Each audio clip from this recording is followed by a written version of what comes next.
சீரியல்களின் full எபிசோடுகளை Sun டிவியில் ஒளிபரப்பான உடனே எக்ஸ்க்ளூசிவாக சன் நெக்ஸ்டில் மட்டும் ஃப்ரீயா பாருங்கள்.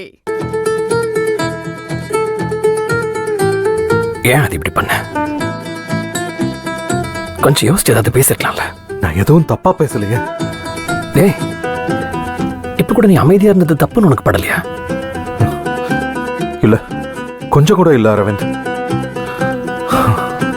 உன்னையும் பவித்ராவையும் என் மனசுல நான் எவ்வளவு உயரத்துல வச்சிருக்கேங்கிறது உனக்கு நல்லா தெரியும்ல. கல்யாணம்ங்கிற வார்த்தையை கேட்டாலே வெறுப்போடு இருந்த எனக்கு உன்னையும் பவித்ராவையும் பார்த்த பிறகுதான் அந்த பந்தத்துக்கு மேலேயே ஒரு மதிப்பு வந்துச்சு. நான் அன்னைக்கு உங்ககிட்ட சொன்னேன்ல. அது சங்கவி பேசும்போது நீ ஏன் பதில் பேசலன்னு எனக்கு தெரியல. உன் மேல இருந்த பிம்பத்தை தூள்றா உடைச்சிட்டியே. நான் என்ன சொல்லிருக்கணும்னு நீங்க நினைக்கிறீங்க? பவித்ராக்கும் ஜானு குட்டிக்கும் நான் பாதுகாப்பா இருக்கணுங்கிறதுக்காக தான் அவ கழுத்துல தாலி கட்டினேன். ஆனா இப்ப நான் பவித்ரா கூட தான் சேர்ந்து வாழ விரும்புறேன்னு நீ சங்கவி கிட்ட சொல்லியிருக்கணும். ஆனா நீ ரொம்ப ஜாக்கிரதையா பட்டும் படாம மௌனமா அதை சமாளிச்சிட்ட. அது எங்க கொண்டு வந்து விட்டு இருக்கு பாத்தியா? வீட்டுல இருக்கிற எல்லாரும் முன்னாடியும் சங்கவி உனக்கும் அவளுக்கும் கல்யாணம் ஏற்பாடு பண்ண சொல்லிட்டு போயிருக்கா. எனக்கே கஷ்டமா இருக்கு.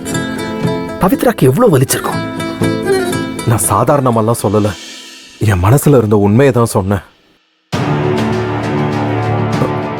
பவிக்கு ஆரம்பத்துல இருந்து நான் அவ கழுத்துல தாலி கட்டினதை விரும்பல அரவிந்த். சுத்தி இருக்கிறவங்களுக்காக அவளை ஏமாத்திக்கிட்டு தான் இருந்தா. சங்கவி சொன்ன மாதிரி வழி இல்லாம நாங்க ரெண்டு பேரும் டிராமா தான் பண்ணிக்கிட்டு இருந்தோம். அதான் உண்மை. சங்கவி மூலமா பவிக்கு ஒரு விடுதலை கிடைச்சா சந்தோஷம்தான். தப்பாதே. மனசுக்குள்ள ஒண்ணு வச்சுக்கிட்டு ஏன் வெளியில வேற ஏதோ ஒண்ணு பேசுற? எதுக்கு ஒன்ன நீயே இப்படி போட்டு சித்திரவதைப்படுத்திக்கிற? இங்க பாரு, இப்ப வேணும்னா உனக்கு இது தாங்கிக்கிற மாதிரி இருக்கும். ஆனா இவ்வளவு பாரம் காலப்போக்கில் நீ தாங்க மாட்ட. ரொம்ப வருத்தப்படுவ. அப்படியெல்லாம் வருத்தப்படுறதுல என்ன அர்த்தம் இருக்கு? நீங்களும் தான் எல்லாமே கேட்டுட்டு தானே இருந்தீங்க. நான் கேட்டுட்டு இருந்தேனா? என்ன சொல்ற? பவி மனசுல என்ன நினைச்சுக்கிட்டு இருக்கான்னு தெளிவா சொல்லிட்டான்ல, அப்புறம் என்ன?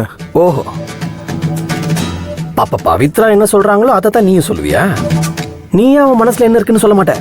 இதுல நான் பேசுறதுக்கு என்ன இருக்கு அரவிந்த்? ஒன்னும் இல்ல. எனக்கு பவி என்ன நினைக்கிறாங்கிறது தான் முக்கியம்.